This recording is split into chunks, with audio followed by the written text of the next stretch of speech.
The third session for day 2 is medical and law education. Are we ready for the technology-driven world? The panelists for today's this particular session is Professor Kuldeep Singh and Dr. Avinash Dadhich. Professor Kuldeep Singh is Dean Academics at All India Institute of Medical Sciences, Jodhpur. He's also professor and head Department of Pediatrics. His areas of interest are child health, medical genetics, medical education, and public health. He's working on multiple projects. Notable among them are establishing National Inherited Administration, NIDA, Nidan Kendras at AIIMS Jodhpur, Genome India, and One Health Consortium. He's also in charge of India-Sweden Innovation Center at AIIMS Jodhpur. It's a very prestigious project. The second panelist for the session is Dr. Avinash Dadhich, Director, Manipal Law School. He's a doctorate from Bangor University, Wales, United Kingdom, and LLM from University of Toulouse, France. He has held the position of advocate at Supreme Court of India, manager Deloitte India LLP, senior consultant Ernst & Young. He's a law expert in the area of competition competition law, and he has been a visiting faculty at various national and international institutions. I welcome both the eminent panelists. As we know that medical education is rapidly changing, influenced by many factors, including the changing in healthcare environment, the changing role of physicians, altered social expectations, and rapidly changing medical sciences. So I'm coming to Dr. Kuldeep Singh. Is the technology key to improve global health and education, or just this is an expensive distraction? Yeah, thanks, Professor Puneet Sharma, for inviting me for this important topic, the technology and the medical education mission, mission education 2.0. It is very rightly said that technology is changing the scenario of healthcare, not only in our country but globally. And there are multiple reasons for that. As you already said, that they are changing technology availability to the patients, to the public, to the hospital. Also, the changing societal expectations. Along with that, there is an increasing use of technology in all the aspects of the healthcare, be it the drug delivery, public health delivery, to the surgical operative maneuvers done by the surgeons, or the hospitalization. Even for that matter, the details of the medical record, the history of the patients, the clinical findings, the investigative, all facilities are now technology driven. So technology has a very huge role in healthcare. And presently, earlier, we used to carry the information on the paper, but now that has been replaced by the electronic records. And now this is a big boost. The government of India is also concentrating on this aspect. That is how we can have the electronic health record, which is available at the fingertip with the security feature to the patient as well as the doctors. Not only it will provide the bridge between the doctors and the patient, but will also assist the public health experts and the infrastructure to develop and find out the needs of the society. So because electronic health record is one thing which not only provides the medical care, but we have all the data of the disease, diagnostic, investigation facility which has been availed or prescribed. And also this can be used for improving the healthcare to the society. Because having the digital data will also help in analyzing this data very quickly and giving the response also very quickly. So it is not it is on a long-term basis, it is not going to be very expensive. In fact, the care of the patient will become more cost-effective. In this sense, I would also like to say that nowadays WHO has a program, inbuilt program, which is known as health technology assessment. So when they talk about the technology, there may be different connotations by different sector of the society. For example, the patients may just only see the medicine, whereas for a pharma industry, it can be the drug. For an engineering section, it can be like device or some delivery things. For a surgeon, it can be the operative machine. So technology is such a things which is being differently perceived. Engineer also perceived as a software, as a technology. But when we talk about the healthcare technology or technology in the healthcare, it has a very wide meaning. So not only all these things are included in that, it also includes how we plan, how we develop the policy, how we implement, and how we evaluate. So suppose the guidelines are developed by the Association of Diabetic People Physicians, and they want to prepare some guideline. So this will, whether it is going to change the behavior of the people toward the better availability of the healthcare or not. So they will reassess this policy or a guideline within a period of 6 months to 1 year. So technology will also enhance this process, that it can be evaluated continuously, so that we have to have the continuous evaluation of the patient, and the guidelines can be more customized according to the need of the society. So in fact, if we go in a long way, technology is going to revolutionize the healthcare delivery also. As far as the medical education is concerned, it is also beneficial. The technology is being used, and it is highly beneficial for delivery of the education to the medical student. So, when it comes to medical education or biology, a dissection is something which you need gadgets or things in actual form.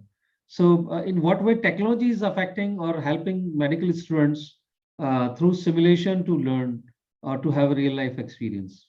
Yeah, definitely. This is another aspect. I think when we talk about the medical education, this has drastic impact on the learning of the student. It also facilitates the teachers engaging the student. And when we talk about when the medical student entered into the medical field as a first year student, there's a lot of challenges. Not everywhere cadavers may be available, or cadavers may be limited in number. Also, the cadavers may be like disfigured, and they may not be able to recognize the exact part of the body or the nerves or the vessel. So in that sense, the technology assists us in getting the 3D picture of that cadaver. And also it can be like with this 3D picture and the CAD and CAM technology, it can be converted into a models. And these models can be used very easily for teaching multiple of the students, both offline, physically, as well as online. So these models have been used to create the virtual dissections. And virtual dissection is one area which also gives a better view of the anatomy of the person. And because the basics of the first year are the anatomy, the functional part, and the biochemical reactions which are going in the body, they are sometimes very difficult to understand by the first year students.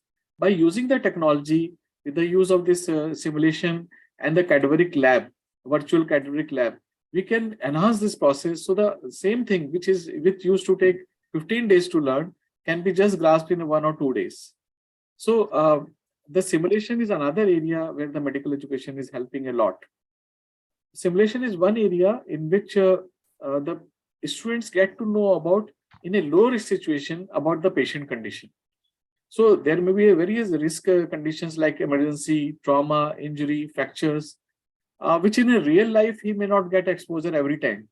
But when he goes into the simulation lab, these situations and scenarios can be created. A patient coming with the diarrhea, with a shock, the absent pulses, and he has to give the intravenous fluid. He has to give injections into the bones. So these all can be learned in a low risk situation in a simulation environment.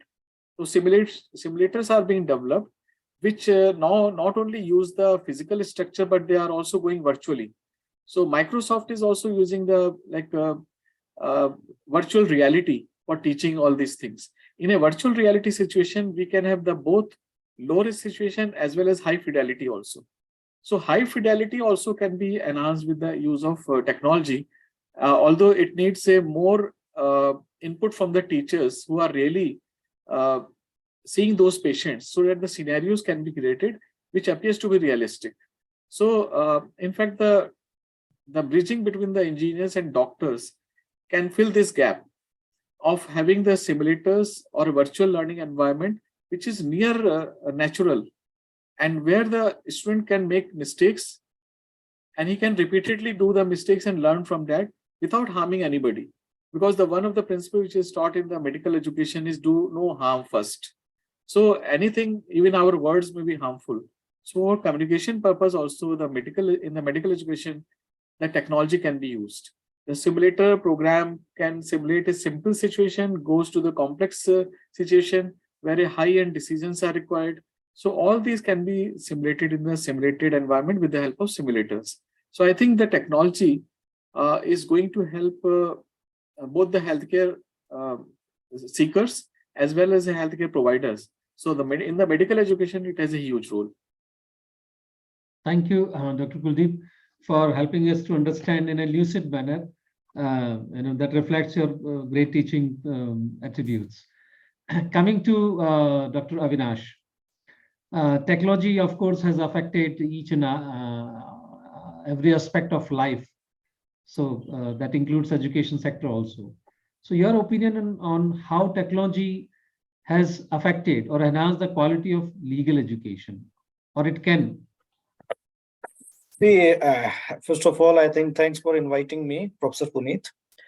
So the idea is very clear that whenever we, in our civilization, we have adopted new technologies, it really created positive as well as negative impact. However, when we talk about the industry 4.0 technologies, I think story is a little bit complex because changes are happening so fast that it's quite difficult to predict that whether we are going in right direction or wrong direction. Benefits are there, no doubt. Like, I think that's a very easy to say that technology brings efficiency, technology brings certainty, and technology helps people. So let's start with the positive side, because right now I think the story is very complex and it's quite difficult to predict that it's going to help students or it's going to help only companies. So at least in legal education, because in law, we are talking about the people's property and life. Okay. And the entire judicial justice law enforcement mechanism comes under the legal education. So without any doubt, it's going to help legal education, because in terms of giving them more information, because in law, if you go back in 20-30 years back, then people used to go in libraries, in offline libraries, and try to find out the relevant judgments. But then in last 15-20 years, we are already using softwares like the LexisNexis, Manubatra, SSE Online, where it's quite easy to identify relevant case laws. Okay, so I think lawyers are already using, or especially the law school students are already using technology in terms of finding right Supreme Court or High Court judgments. But what's new now? The new thing is that earlier, these softwares were not helping to give you a legal answer. They were just like fact finding or case finding machines. A lawyer, or basically, yeah, like basically search engine. But I think now we are moving from search engine to a predictive technology where technology can give you some answers also. I think the chat GPT is a very clear example where it can give you even legal answer. It can write a legal inquiry and answer to you. So yes, this technology is very helpful for law school students to understand quickly. But then my question arises, especially for the legal education, that if we keep it very simple for students, where they are not required to read, because now things are already on finger, like you can type a question and the answer will come within 5 to 10 seconds, then I think the fundamental understanding of law will be very much affected. I think, that I think not happening in legal education, even in other areas also. especially this new technology like the chat GPT and many more, where students can get very quick answer and right answers. And subject like social science, like law, where we expect students to read different subjects, a topic from different perspective, like the majority judgment, minority judgment, okay, dissenting opinion of any judge, because maybe the dissenting opinion of a judge will not have any legal value right now, but for a better understanding of law and legal system, a law school student is supposed to understand the dissenting or minority opinion also. This is how we evolve our understanding about law. But when legal education is, especially for a student, is a very target oriented, that they are supposed to bring right answer. This is how our education system works.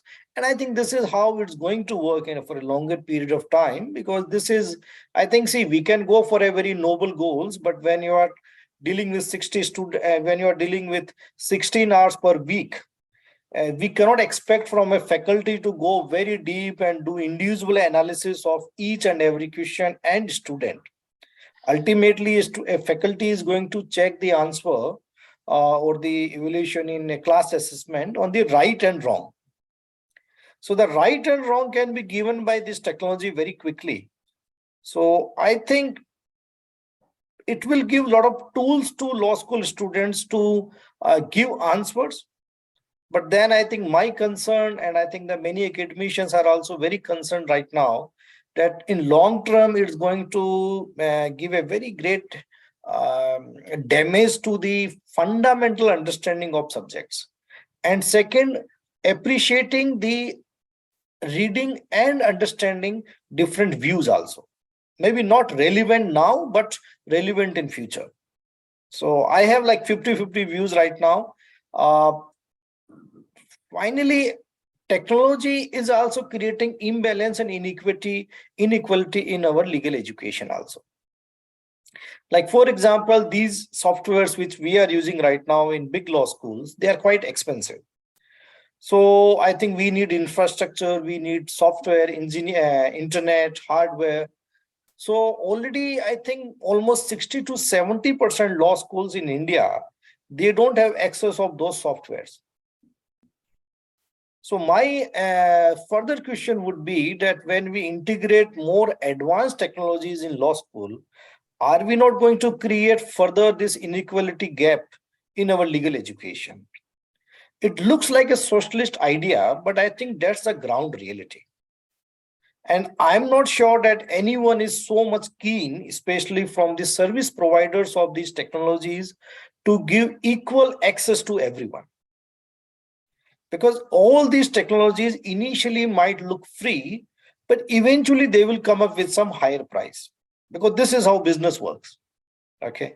Right. So I think we need to be very careful. Right now, things are happening and they are very exciting. Frankly speaking, they are very, very exciting. We are excited, but maybe I am playing a game of like devil's advocate, but I think the ethical, legal, and moral dimensions of these technologies should be checked right now. Are they responsible? Are they open? Are they accessible? So these questions should be asked right now before integrating these technologies very extensively in our legal education system. Absolutely right. So first, foremost, question is about the financial part, because these all, support system or aid systems are quite expensive. Every institution cannot afford to have, such kind of softwares or search engines or mechanisms where you can have a complete database of judgments and legal aids. But on the other side, when we see that Honorable Supreme Court has started also live streaming, in the coming times, advocates might be able to, represent their cases from their location. They need not to rush to Delhi all the way and create, traffic within the court premises.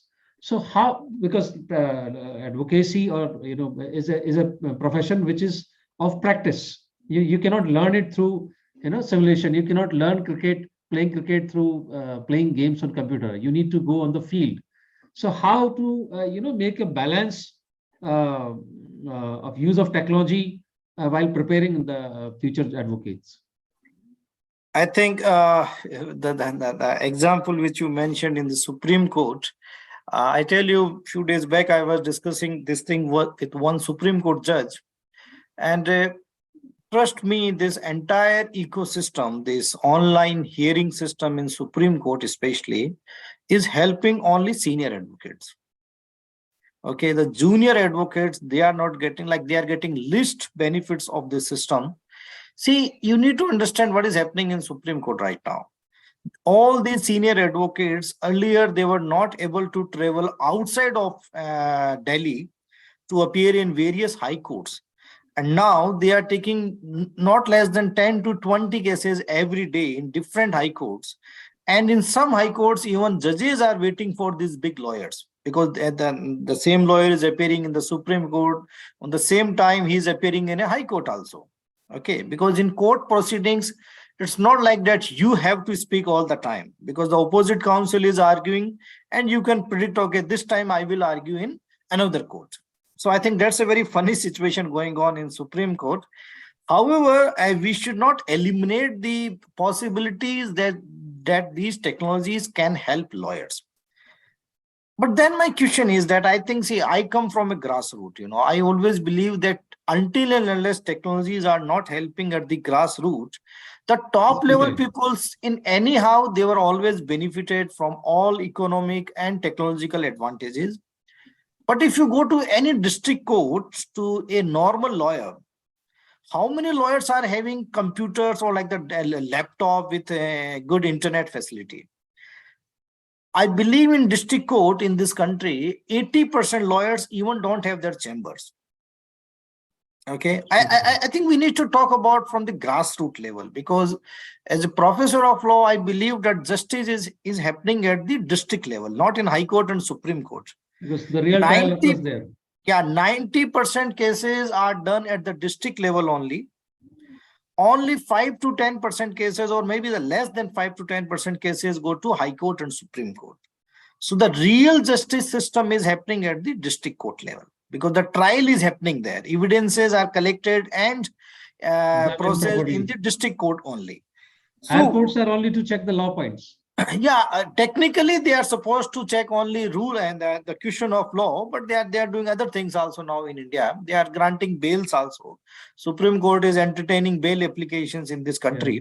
So that's another stupid thing. But I believe, sir, that I'm not against technology. I do my research on law and technology interface, but what I believe that before integrating any technology in society, we need to understand that people are not equal in this country.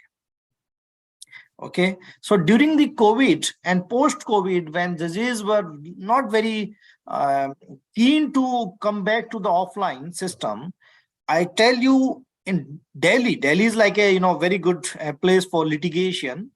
The Delhi Bar Association, the district court level, they had to issue rations, or they had to issue some free coupons to lawyers, because thousands of lawyers, they requested to the Bar Association that we don't have money even for food. We are struggling for our basic requirements because these online things are not happening. Yeah. So, sir, my idea is that these technologies looks very attractive from the top. Okay, because from the top, when you see, they are bringing a lot of efficiency. Like, for example, today only when you read about this, Google is asking 12,000 people to leave. Do you think it's an economic decision or a technological decision? It's not a technological decision. It's an economic decision. Google is making a profit. The last year, their profit was around $250 billion. That comes around, I think, 2 lakh crore rupees. That's only profit. And they are ready to operate with less minus, or you can say minus 12,000 people. So I think these changes we cannot ignore. And I think when you ask about the impact of these technologies on the legal profession, I think things are going to be changed very drastically at the grassroots level. For example, I give you one example of New York. In New York, there is an application in US, do not pay. So if I ask you one question, Professor Puneet, that I give you two options, that you appear in courtroom and you make your own arguments. Because in law, we don't need lawyers basically. Technically, an individual can represent his case in district court, high court, and Supreme Court. You don't need a lawyer. You hire a lawyer because you don't have expertise. But if I give you one option, Professor, that you appear in court and my software, my technology will hear the arguments of the court and we will give you answer. We will ask you what to speak. Like you can use your earphone and we will tell you what to speak, what not to speak, and how to respond to the court's question. And if you lose your case, we will take care of the financial liability. The other side, there is another lawyer, he will represent you, and if you lose, still he will get his fee. What would be your decision? So first of all, because the process of listening or hearing, it cannot be mechanized. It is no, okay. Now I tell you, in the next month in February, do not pay.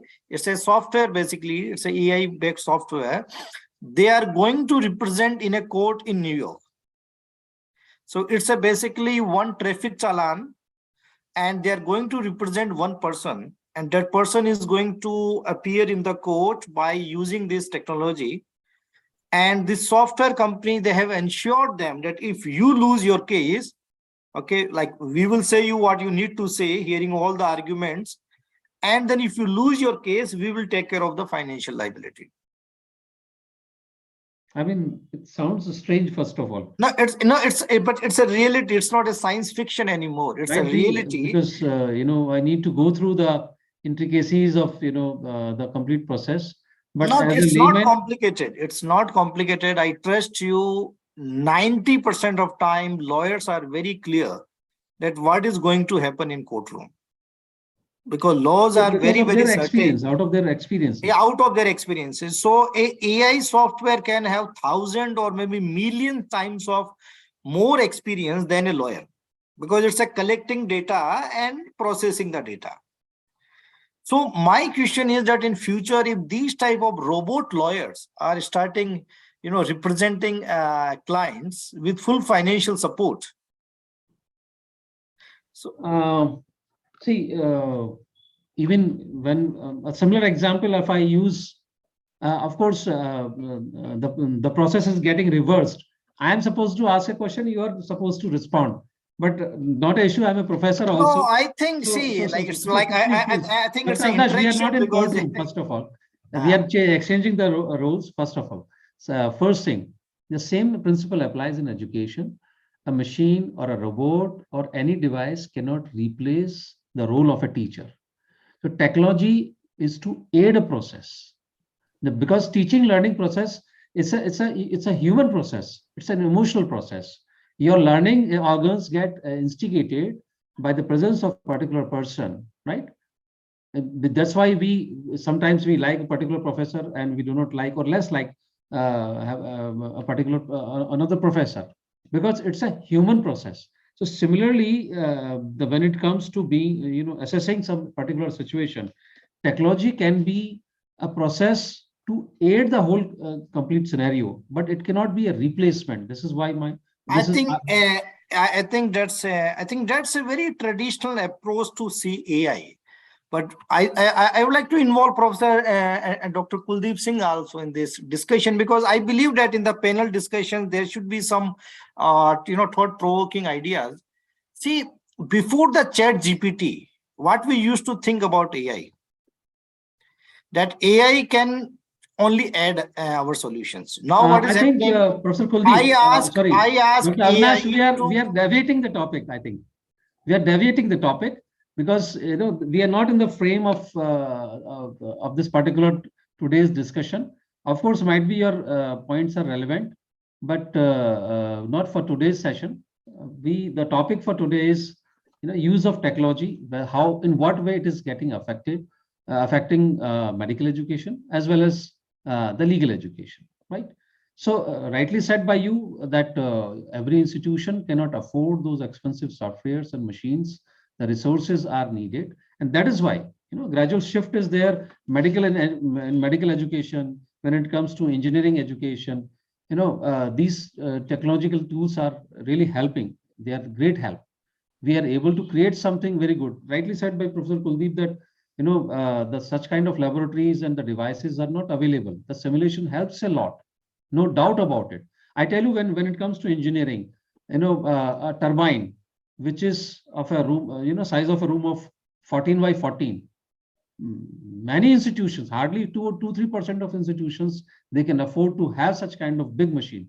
But through simulation, at least one student can have an experience, and when he or she goes in the field, it will it will not be a point of surprise for him. So no doubt about it. Every aspect is every technology is having a plus and minus side of it. Of course, financial part, I agree with that.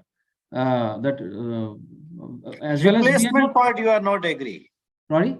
Replacement part, you are not. Replacement is a different issue, because it may be again some point, like when we go to a medical shop, counter sale the sort of medicines, like for headache, particular medicine is there, but it is not replacement of the complete replacement of a doctor. That medical shopkeeper cannot prescribe each and every medicine to you just by the sake of providing it out of any experience. So some part can be replaced, but not the complete process can be overhauled. Coming to Dr. Kuldeep, using technology to meet the challenges of medical education when it comes to rural areas or emerging institutions, or rather new institutions, it takes at least 15 to 20 years to get all kind of facilities in a medical campus. So in what way the use of technology can help medical education? Yeah, so I agree with what Professor was saying, that technology is understood from a different perspective, and the layman and everybody thinks about that it can, the technology will master them, but it is other way around. That is, we have to make the technology our slave. And that depends on a lot of understanding of this technology. As a legal person or as a medical person, they are both dealing with the people. And the people need a trust. They want somebody to trust on. And that's why here comes a very important role of the lawyer as well as doctor for making the decision. And decisions, although AI is thought to be one of the things like Chat GPT, they can give some decisions, but they may not be appropriate or contextual. So I think the role of the medical profession is again enhanced. They can use the technology as a slave. They can just listen to that part also, what AI is saying, so that it will facilitate and give them option. Okay, we can think about that also. But ultimately, the decision has to be taken by the medical profession or the lawyer. That is, whether it has to be applied to the situation or not. So when it comes to the medical education, in a different, like sir was saying, that there is a digital divide which is being created. Inequality is created with the help of technology. It is not so. In fact, it is facilitating the people to reach to the farthest region of the country. In a remote area where the facilities are not available, the doctors or medical teacher may not be available, they can use some aspect of the technology, like a flipped classroom or a blended learning module, in which some of the part, very essential or basic, can be delivered with the help of internet.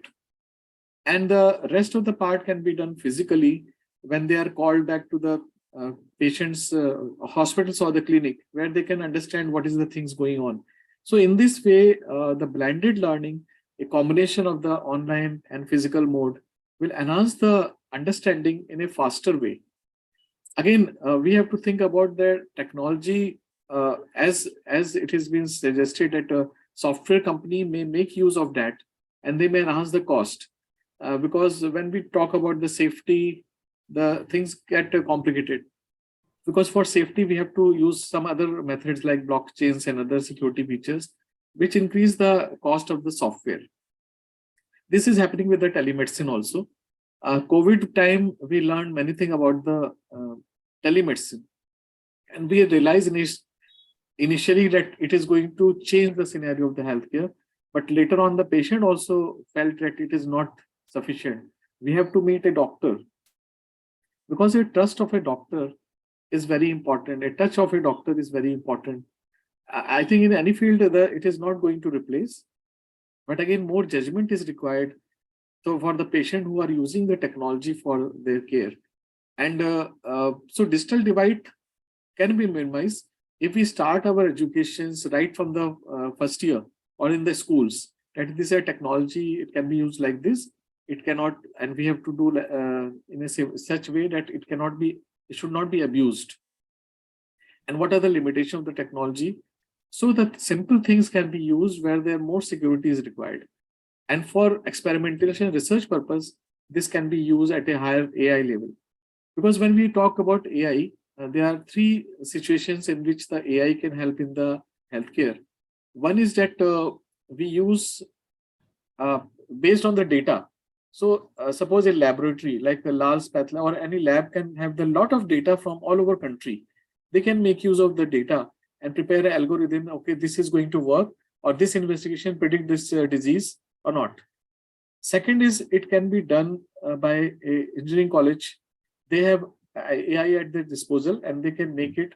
But again, they need some smaller data, and where they can do it at a research level that this model or modeling is going to work or not. The third situations can be if the same thing is there in the hospital where both the two groups are working together.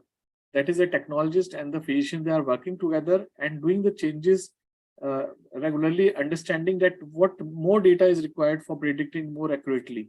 So here the research part can also be taken in the hospital.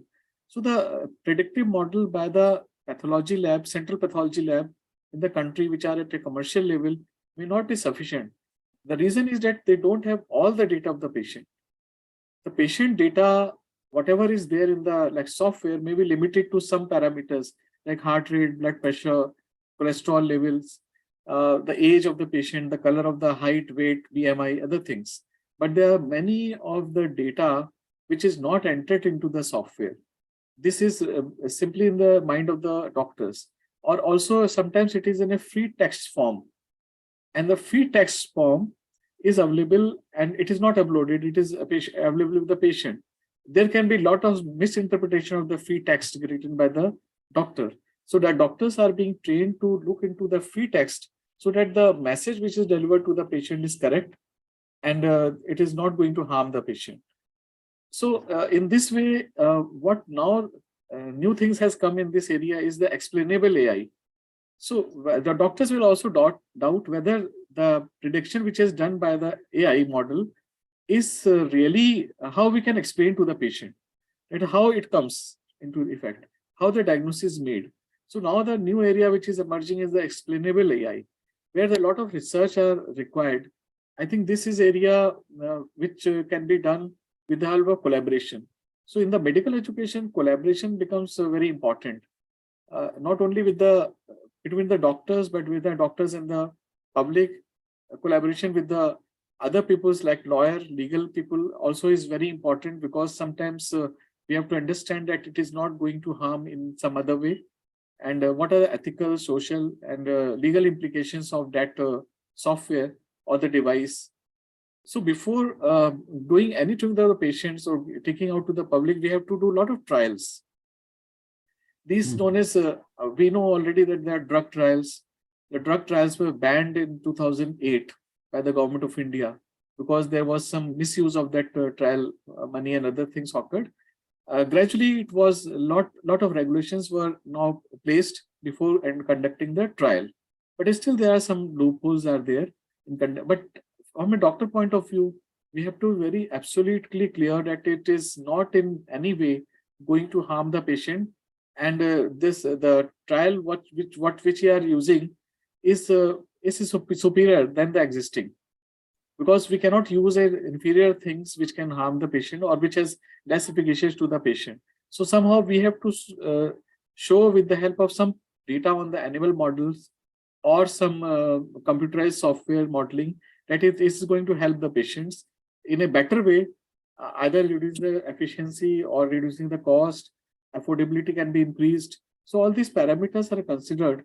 So and in the medical field, this becomes very important as a part of healthcare delivery and as well as medical education. So when the students enter into a MBS profession, he is exposed to enormous knowledge. Also, he is exposed to the good communication skill. He is exposed to a lot of other things in which the decisions may vary. Like in law field also, the similar situation is there. Lot of things can be open to interpretation in different way. Here, how we help the patient using this technology can enhance our working in an efficient way, in a cost-effective way. So I don't agree totally with the digital divide, but again, we have to understand that we have to use the technology as a slave, not the technology should master us. Rightly said, because technology is, it's just an aid. It cannot replace human mind, human emotions. And it is just like, whatever the devices we use a pen to write. So it is in support. Merely having a pen cannot make you Shakespeare, or it cannot write any poem by its own. So might be for a fancy thing, it may attract for some time, but ultimately human mind is supreme. So one important issue that in laboratory section, technology is a great support when it comes to expensive items or items which are not readily available. When it comes to classroom teaching learning experience, do you think that technology can replace the face-to-face learning process? No, I agree. This cannot, face-to-face learning can never replace the like online learning or a technology, because always there are so many things which are happening in and around the students that they cannot learn everything in the online teaching. So face-to-face learning is very important because face-to-face learning also enhance many other things, not only the knowledge. Actually, when we talk about the technology, we just consider the knowledge. That is, earlier also it was considered the knowledge is supreme or knowledge is power. It is not like this. How this knowledge is applied is a technology. So again, application of the knowledge also requires a lot of thinking, and this thinking sometimes cannot come in the isolation. So in an online situations, you may be just sitting at home, learning from the videos or online talking, but there are so many things like smell, the physical touch, other parameters like interaction with the other people. This may be missing in an online. You have to just have the contact with another person in a form of physical discussions also. And although technology is making use of that also, that is somehow they can create the class, they can also subdivide the class into subgroups and have kind of subgroup discussions, and then they meet in a plenary session. But again, the situation which is there in the classroom physically, face to face, is much more enhancing our or give value to the education. That is, it has become more valuable. So it is not going to replace the face to face will also be important in the learning. Right. So again, this can be just a assisting device, assisting role, but the need of face-to-face learning will always be there. Coming to Dr. Avinash, since you teach law, especially, and moot courts are part of LLB or legal education. In what way the technology can play its role when it comes to classroom learning experiences? See, the moot court and classroom, they are two separate activities. So in moot court, students are first doing research, then writing, and then arguing before a courtroom. So the technology, if we really apply advanced technologies, they can help students in terms of research, identifying the good arguments, and even predictability also, that by using those arguments, what is the chances to win the case. Okay, so I think from the research side, they can help the students. And second, they can help them in writing process, like the framing the issues, framing the arguments, citing the right and appropriate Supreme Court judgments in a proper format. And the third one, I think that is very important, that during the arguments before the court, by using the facial recognition technology and the body movement, technology can help and give right feedback to students. What wrong they were doing during their argument. Right now, we professors are doing it, but I think that can be done far better than technology, because the technology doesn't have any bias. Okay, they have bias, but that bias can be removed. Removing bias from humans is more complicated. I think we are so far I don't think that we are able to do it, though we have rules, regulations, laws, but still humans are highly biased. When I see someone from one particular state, I have my own biasness from particular reason or caste or Experiences. so biasness. I think humans highly biased. Technology is biased because humans are biased. Okay, the people who are creating algorithms, if they are biased, then the outcome would be biased. So that biasness can be removed from the technology, and then technology can give objective suggestions to students. Okay, because in courtroom, when you argue, the most important thing is not your content, but the way you are dealing with court. Your body language, your etiquettes, your confidence, your speech, everything is very, very important. And I think that technology can help students that how to argue before a court in most efficient manner. So I think that's a moot court thing. Second, in classroom, I think we have like disagreement here, because I'm doing this research since 5-6 years, the AI and the evolution of AI. And I attend many international conferences like in Geneva or in Amsterdam, where like last October, I was in Amsterdam attending AI conference, where there was around like 5,000 AI people, lawyers, doctors, engineers, technology guys. I think first we have to accept that we are overestimating the intelligence of humans. Okay, it's very difficult to understand that we know very little as an individual. Collectively, yes, we know very much. If I say, 1,000 professors, they know maybe very much. But if I talk about one individual professor, he knows very less.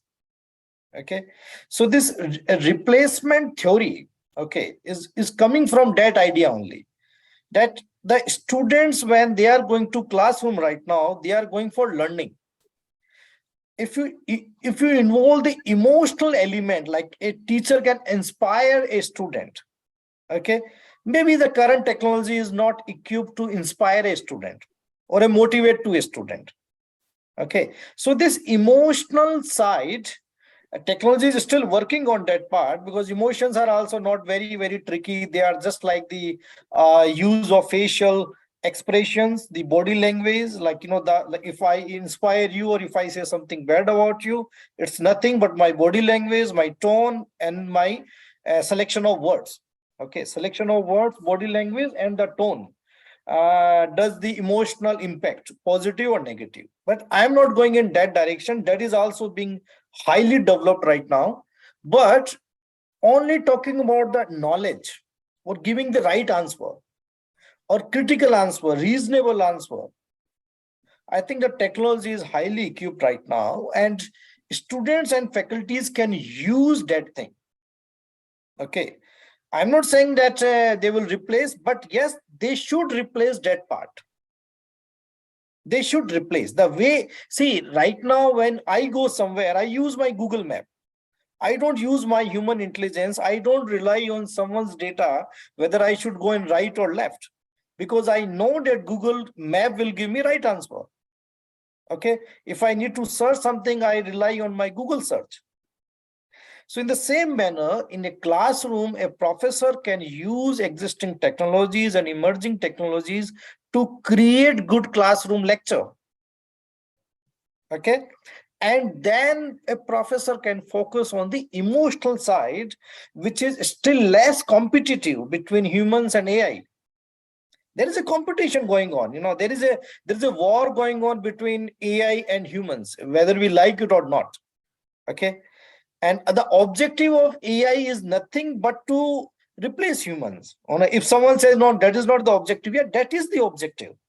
Why we have automation? Because we want to remove human intervention. When I say automation, then like suppose you are sending me reminders for this event. You don't want to rely on humans because you believe that humans can do error, but technology will not do any error. So you yourself replaced humans from reminding me about this workshop or this event. So what I believe that this is the time that professors should understand their limitations. And suppose if I follow your argument, the aid part of the technology should be integrated more and more in classroom. And professors should focus more on emotional well-being or the motivational part or inspiration part. I think which we are not doing anymore in classrooms anymore in last 10, 20, 30 years, because professors are least concerned about this psychological or emotional part. Mainly we are delivering knowledge and technical expertise. So I think this is a very interesting time in classroom where professors should understand that part is not anymore going to belong with me. It's going to transfer, because a student can go outside and he can attend many online sessions. He can get this information and knowledge from anywhere. He doesn't need me. Okay. He doesn't need that professor's book. Like 30, 40 years back, professors used to have one only accessible book, the reference book. Okay. So that knowledge part is not privileged anymore. Information is not privileged. So I think in law schools, what I believe that we professor can inspire, motivate students for social justice, fairness, equity, and how to bring humanness in legal profession. Okay, the technical part and knowledge part is going to be departed from us in next 5 to 10 years. I don't think that any law professor would be able to teach better than AI in next 5 to 10 years. But yes, emotional part still, I think we have some advantage right now. Maybe at next 30 to 40 years, we will have some advantage. So I think next 30 to 40 years, we should play our game as a emotional player rather than a technical player. Because machines are not that evolved as of now. As of now, yes, I think that's as of now.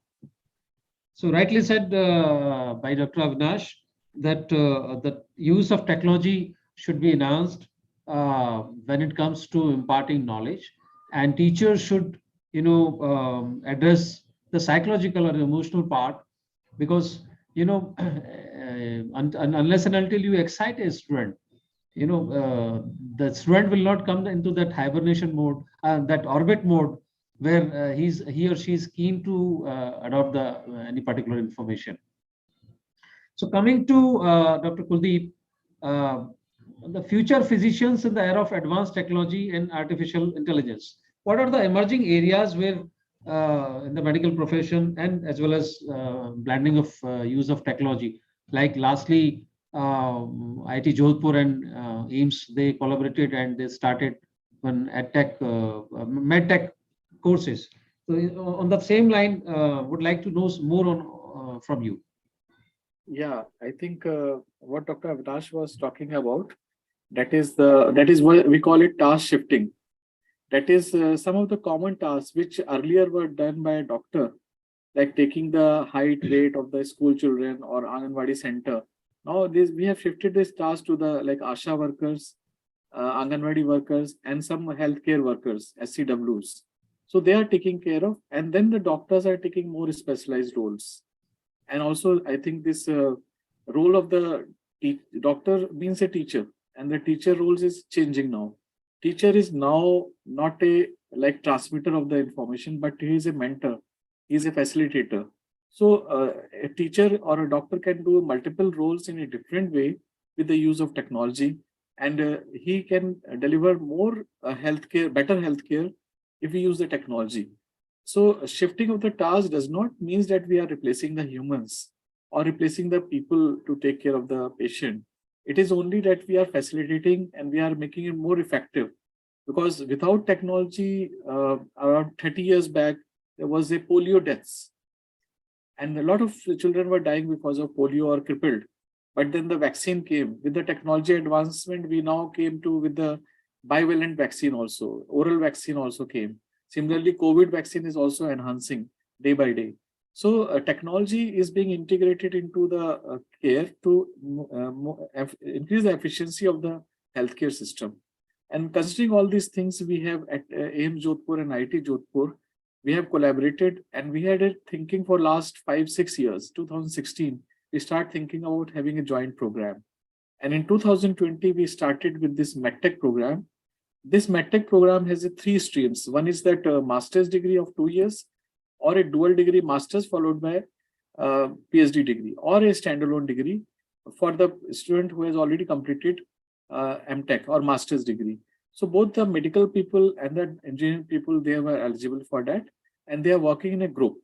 So we had 6 students out of 10, they have already passed this year, last year in November, with this master's in medical technology.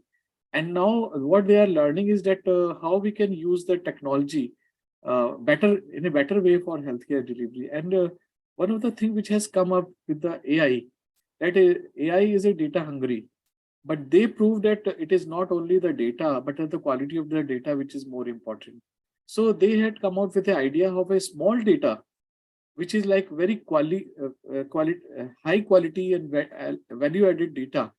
If it can be used for developing algorithm, this will simplify our problems. So we'll not need a lot of data. For some things, for some common problems, we can have the lot of data, but again, for a rare conditions, for where there is a diagnostic dilemma, very small sample size can also be used for AI. And they are also working on the explainable AI.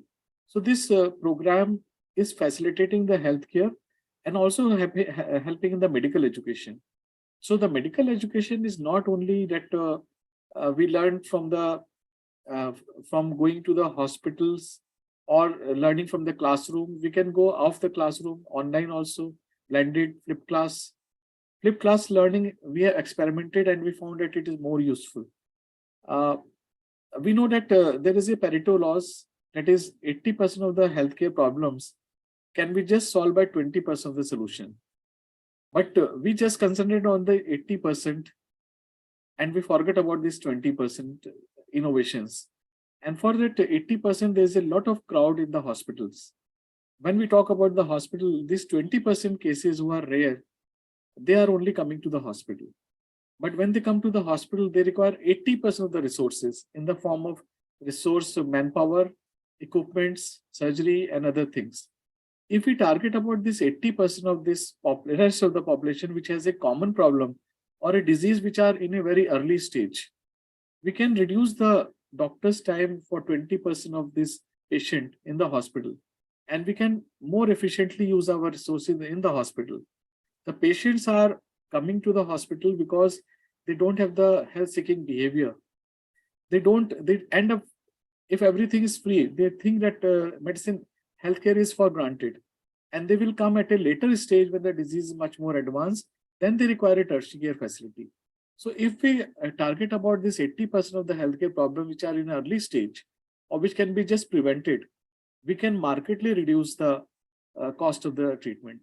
And what we had that at AIIMS Jodhpur, we combined the technology with the use of the manpower, and we found that there are 2 age groups. One age group is the pregnant woman and the child up to 2 years of age, that is 1000 days of life. And the second is the teenage years, 10 to 19. And they are going to become the pregnant mother or their father. So in that way, if they are educated in the teenage group about the health problems, in a form of using technology in a way that it is a short burst methods which deliver the more information, but it is more engaging. And this is the time when their brains are developing very fast, dendritic connections are developing very fast. So teenagers are the group which can be targeted. So we devised a program in which we use the mobile app. And the mobile app has a very simple information that is sexual and reproductive health. This is a very taboo in our society. To talk about the sexual reproductive health is considered taboo. And the patients only understand after the marriage or when they have the sexual relationship. And a lot of health problems arise after that.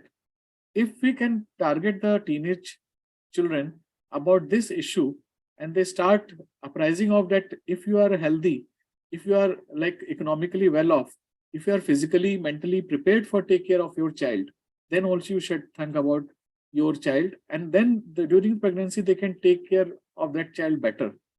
So we just understood from the mobile app in a flipped classroom method, that is the mobile delivery was done along with the parents. So they can discuss all this issue with the parent as well. And the problem which they don't want to discuss, we discuss during the classroom in an interactive way so that there is no embarrassment. And we use the clickers like audience response system. So in this way, the technology was combined to deliver the healthcare at a preventive level for the awareness purpose. And we found that after that, there was a more health-seeking behavior of the parents. They were coming to the hospital with these problems and they were talking about with the children also. So if this can be enhanced further, it will markedly reduce the healthcare cost also and improve the health of the country as well. Although this is just a small trial in a pilot form we did, but it can be done for many other things. For accident prevention, for example, accident, we know that the helmet and the seat belt wearing has been regulated by the police, but it is not going to help unless until we change the behavior of the people. So we devised a flipped classroom in that way also. That is, the students were shown near miss accidents, which changed the belief of the students, and they become aware, okay, that if we do that like this, it will happen and our life will become like this only. So in that way, without showing any abnormal tragic accidents or which is not suitable for their age, which just shows the near miss accidents. And this also changes their behavior. So I think technology can be used in this way also. That is, if we can change about the behavior, people understanding the job of the doctors can be devoted for the more complicated things which are required in a tertiary or a district hospital. So this way, I can say that the technology is useful, and if we can collaborate with the engineering side or even for the legal side also, this will improve the care to the patients.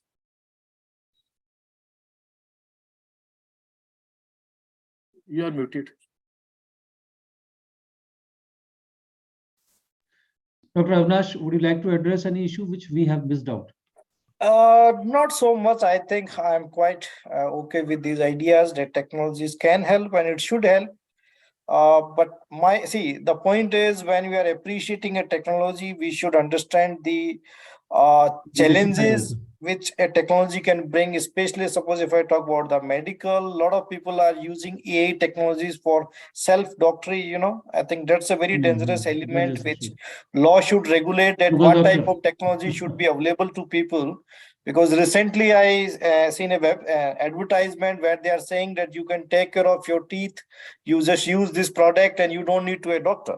Okay, so see slowly and slowly these technology companies and solutions would like to replace professionals like doctors, engineers, lawyers, and to find out the right answer. So I think we need to be very careful when these technologies are being implemented in our society. The people's data, people's safety, security should not be compromised. Okay, I think because when we introduce technology, people are excited about it. But when we see a long-term impact, like for example, after the industrial revolution, after 1940s and 50s especially, nobody talked about the environmental damages. During that time, people were excited about mass production. People were very excited about the consumerism, the well-being of people. And now we are talking about the greenhouses or the environmental damages, climate change, So I always say that when a technology is introduced, it's introduced with some vested interest. Okay, interest is money. Okay, so we people, I think we are the gatekeeper of society, lawyers, doctors, engineers, professors. So we need to be very careful and take one step back and say, hey, listen, it's exciting, but we want to check it because we have to see the impact of this technology in next 40 to 50 years. Okay, we cannot be such short-sighted that if something is interesting and amazing right now, it will bring positive outcome in next 10 to 20 years. Okay, but it rarely happens. It never happens, I tell you. Humans are not so smart and intelligent to understand the long-term implications. So it will not happen this time also. But because this technology is going to make a huge impact, bigger impact than industrial revolution. So that's why some people like me and other people, we are playing the devil's advocate role. That please be careful and be careful that it's going to change a lot. It's going to change a lot in next 10 to 20 years. Well explained, Dr. Avinash. Every coin has two sides. So it is necessary to have a holistic view or 360-degree view to know the positive as well as the gray areas of any technological usage. Of course, technology, it may sound interesting and exciting, but ultimately we need to be awakened, aware before accepting or adopting any kind of new changes.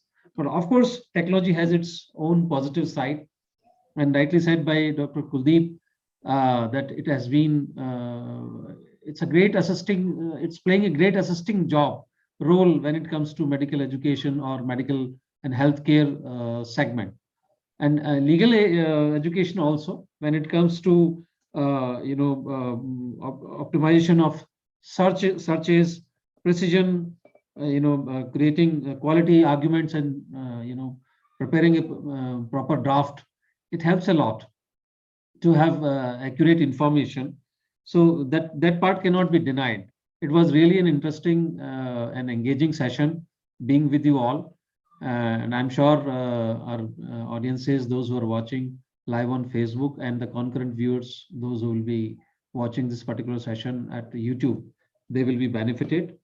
Thank you once again, Dr. Kuldeep Singh ji and Dr. Avinash, for being with us and sharing your thoughts and experiences. Thank you. So Thank you.